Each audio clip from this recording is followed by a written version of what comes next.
Swedish DJ Avicii is laid to rest in private funeral in Stockholm 7 weeks after taking his own life in Oman. Swedish DJ and music producer Avicii has been laid to rest in a private ceremony in his hometown of Stockholm. Avicii, whose real name was Tim Bergling, was found dead in the city of Muscat, Oman, on April 20.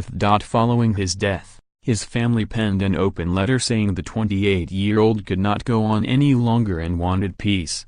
The private funeral was held at Skogskyrkogården, a cemetery in southern Stockholm which is a UNESCO World Heritage Site, yesterday.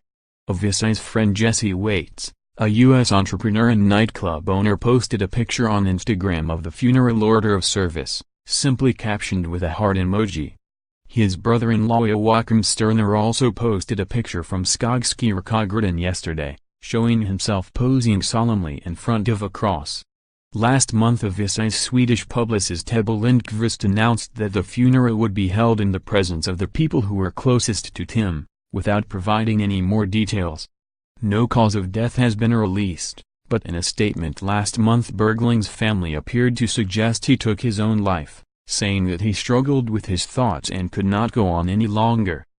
The letter, signed the family, described Avicii as a fragile artistic soul and a sensitive guy not made for the machinery he ended up in. It says he truly battled thoughts about the meaning, life, happiness. Now, he could not go on anymore. He wanted peace. In the days following his death, it was revealed that Avicii had been in a committed relationship with Czech-American model Tereza Kejsarova, and was a doting stepfather to her young son at the time of his death. Ms. Kejsarova posted a heartbreaking open letter on her Instagram, in which she revealed that the pair had been planning on having children of their own, along with a series of photographs of them together. Despite a meteoric rise to success following the release of hit single Les 7Ls in 2011, Avicii announced in 2016 that he would not longer perform live, following years' health problems caused by stress and alcohol abuse, as well as severe anxiety. A recent documentary, Avicii, True Stories, shed light on the extreme pressure he was under, performing 320 shows in a single year. Read the family's open letter, published on Thursday, in full. Our beloved Tim was a seeker, a fragile artistic soul who always carried great existential questions. An overperforming perfectionist who traveled and worked hard at a tempo which led to extremely difficult stress. When he stopped touring, he wanted to find a balance in life to feel good and be able to do what he loved the most, music. He truly battled thoughts about the meaning, life, happiness. Now, he could not go on anymore. He wanted peace.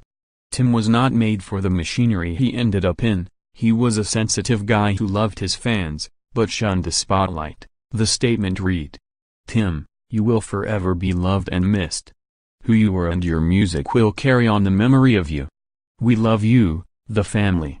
In the documentary, Avicii, a self-confessed introvert, speaks frequently about using alcohol as a crutch to be able to perform, drinking every day during his hectic tour, and to help him with his crippling anxiety and stress.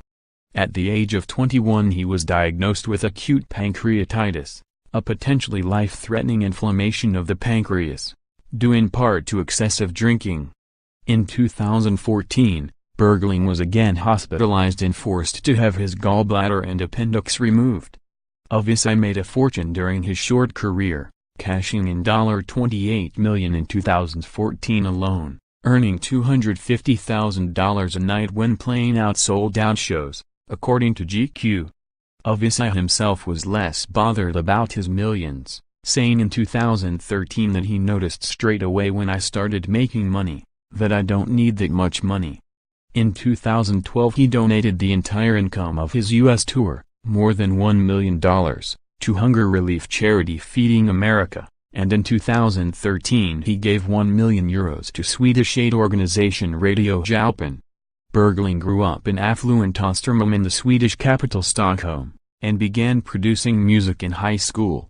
He made a name for himself on the EDM, electronic dance music, scene, before his breakthrough hit Les 7Ls in 2011. He would later become known for hits like Wake Me Up, You Make Me, and recently Lonely Together, a collaboration with Rita Ora.